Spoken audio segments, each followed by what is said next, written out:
இதெல்லாம் அடிப்படை முன்னாள் பெற்றோர் சங்க தலைவர் நம்ம அன்பு தலைவர் ஹாஜியார் குலாம் நபி சாஹிப் அவர்கள் எனக்கு அவர்களுடைய பேரை சொல்லும் போது உச்சரிக்கும் பொழுது இதயம் இன்னும் சிறிது காலம் பார்த்திருக்க வேண்டும்.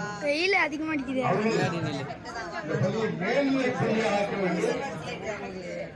அதிலும் குறிப்பாக பெண்களே பயிலக்கூடிய பள்ளியாக ஆக்க வேண்டும்.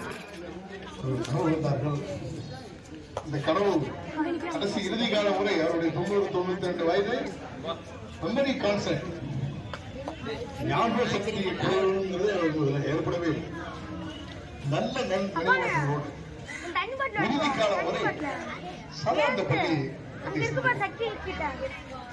அவர்களோடு அந்த ஒரு காலகட்டம் முடிந்து விட்டதா, முடிந்து விடுமா என்றெல்லாம் நாம் கவலைப்பட்டிருக்கின்ற பொழுது திடீரென்று தோன்றினார் அவருடைய பேர்த்தி ₹1 சதக்கா திட்டம் என்று.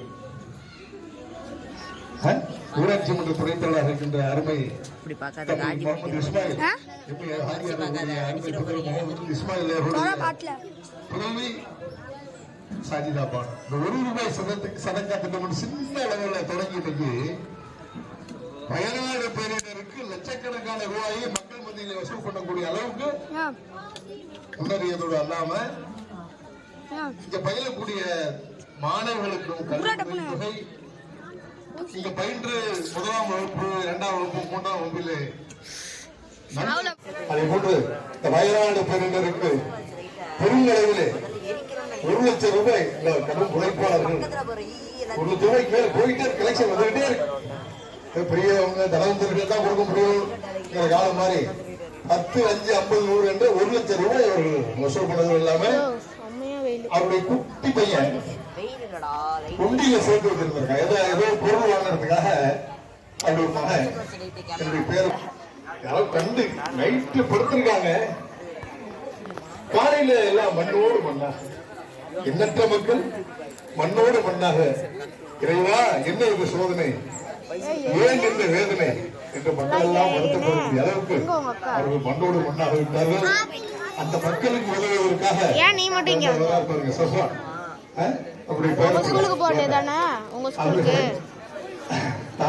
என்ன வாங்குறதுக்காக சேர்த்து வச்சிருக்கோம் பணம் இல்லை, ஸ்கேட்டிங் வாங்குறதுக்காக சேர்த்து வச்சிருந்த பணத்தை ₹4,000 சில்லறையா 4,000 சில்லறை பணத்தை வயநாடு நிவாரணத்திற்கு வாரி அத்தகைய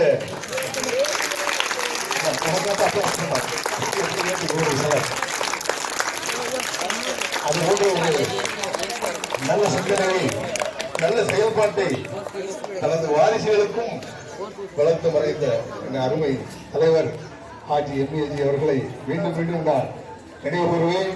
அதே நேரத்தில் இந்த நேரத்தில் இன்னொரு சந்தர்ப்பத்தையும் இன்னொரு கோரிக்கையும் தம்பி இஸ்மாயில் சொன்னார். ஒரு கோரிக்கை சொன்னார். எப்படி ஹாஜியார் அவர்களை கனவு இருப்பார், நாங்க தான் அடிக்கல் போட்டோம்.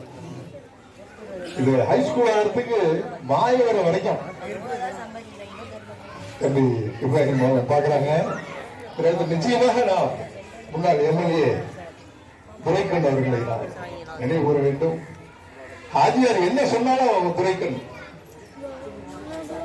அவர்கள் ஐயா அவர் சொன்ன அவரை துரைக்கண் முன்னாள் மாநில அமைச்சர் அவர்கள் ஹாஜியாருடைய கண் அசைவை உணர்ந்து அப்படின்னு இருக்குவாங்க. இங்க இருக்கிற டெஸ்க் டேபிள் மேசை எல்லாத்தையும் எல்லாம் அவங்க பீரியட்ல வந்ததுதான். துரைக்கண் அவர்களே உங்க இடத்துல தம்பி இப்ராஹிம் பார்க்கல அப்படின்னா எங்க அமைச்சரை நீங்க நினைவு கூறியே அப்படின்னு சொல்லிட்டு பாசமலர் இப்ராஹிம் பார்க்கிறாரு. பாசமலர் இப்ராஹிம் மட்டுமல்ல இங்க வந்தக்கூடிய அனைவருமே அந்த பள்ளியின் மீது பாசத்தோடு இருப்பார். ஏன்னா எல்லாமே பயின்ற பள்ளி. நீங்க எல்லாம் பிரைவேட் ஸ்கூல் வரலாம். அதுல ₹3,500 ஒரு பொண்ணு சொல்லிச்சு. பிஎட் படிச்ச பொண்ணு. அந்த பொண்ணு எங்க சம்பளம் கொடுத்தாங்களா ₹3,500 சம்பளத்துல அங்க ஒரு தரமான கல்வி கிடைச்சோமா. அந்த ₹3,500 வாங்கினா அந்த கூட விட்டு முடியுமா? அப்படி ஒரு தரமான ஆசிரியர்கள் பிஎட் பயின்றவர்கள் முறையாக ஆசிரியர் பயிற்சி பள்ளி டீச்சர் ட்ரைனிங் எடுத்த ஆசிரியர்கள் எம்ஏ பயின்றவர்கள் ஹெட்மாஸ்டர் இருக்காங்க. அவங்களுடைய அனுபவம் இதெல்லாம் இந்த பிள்ளைகளை நல்ல சிறந்த கல்வியாகி 100க்கு 100 இந்த செகாபுரி ஸ்கூல் 100க்கு 100 மட்டுமல்ல அந்த 100க்கு 100% பாஸ் பண்ணி அவங்க பேர் டக்குனு செந்தில்குமார் அவர்கள் முதலமைச்சர் அவர்களே ஆமா லாலாவதா இருக்காது என்னது அது சாமிராம் அவர்களே பாராட்டப்பட்டு அவருடைய அனுபவம் அவர்களுடைய ஆற்றல் அவர்களுடைய வழிகாட்டு இதெல்லாம் இந்த பள்ளியை மிக உயர்ந்த நிலைக்கு சென்று கொண்டிருக்கிறது சென்று கொண்டு அந்த மாதிரியான ஒரு காலகட்டத்திலே தம்பி வைஸ் கமிஷனர் முகமது இஸ்மாயில் அவர்கள் இருந்து ஒரு கோரிக்கை இடத்திலே வைத்தார். இப்பொழுது நமது பாபநாசம் ஆளும் கட்சியினுடைய பாபநாசம் ஒன்றிய தெற்கு செயலாளர்களுடைய தம்பி நாசர் அவர்கள் நேற்று கூட பல ஊடகங்களில் வந்தது. அவர் 3ஆம் ஆண்டு முடித்து இந்த பொறுப்பில் 4ஆம் ஆண்டு எடுத்திருக்கிறார். அது இப்போ ஒன்றிய செயலாளர், அடுத்த ஒரு மாவட்ட செயலாளர், அடுத்த இந்த ஒன்றிய செயலாளர் இருக்கிற போதே மந்திரிகளா சென்று பார்க்கக்கூடிய அளவுக்கு அவர் தன்னுடைய செல்வாக்கை வளர்ந்து கொண்டிருக்கின்றார். நம்ம ஊருடைய சிறுபான்மை மக்களுடைய ஒரு பிரதிநிதியாக அவர் செல்கின்றார். அவர் நாசர் தன்னுடைய காலத்திலே தான் பொறுப்பில் இருக்கும் பொழுதே அவர் தொடர்ந்து பொறுப்பில் இருப்பார். அடுத்து ஊராட்சி மன்ற தலைவராக மாவட்ட கவுன்சிலராக எம்எல்ஏவர் இருக்கலாம். அந்த காலத்திலேயே நம்ம பள்ளிக்கு இன்னும் தேவையான வகுப்பறைகள் மேல்நிலை பள்ளியாக தரம் உயர்த்த அவர்கள் பாடுபட வேண்டும், நுழைக்க வேண்டும்.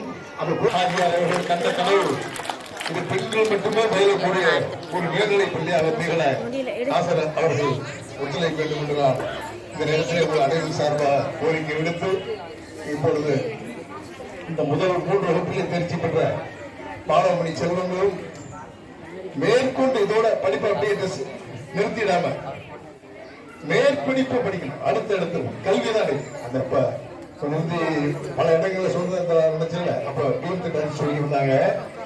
இந்த மதரசாவுக்கு வர்றாங்கல்ல மாணவர்கள் சேர்றாங்க பாருங்க. இந்த மதரசாவுக்கு வர்றப்ப இந்த பெற்றோர்கள்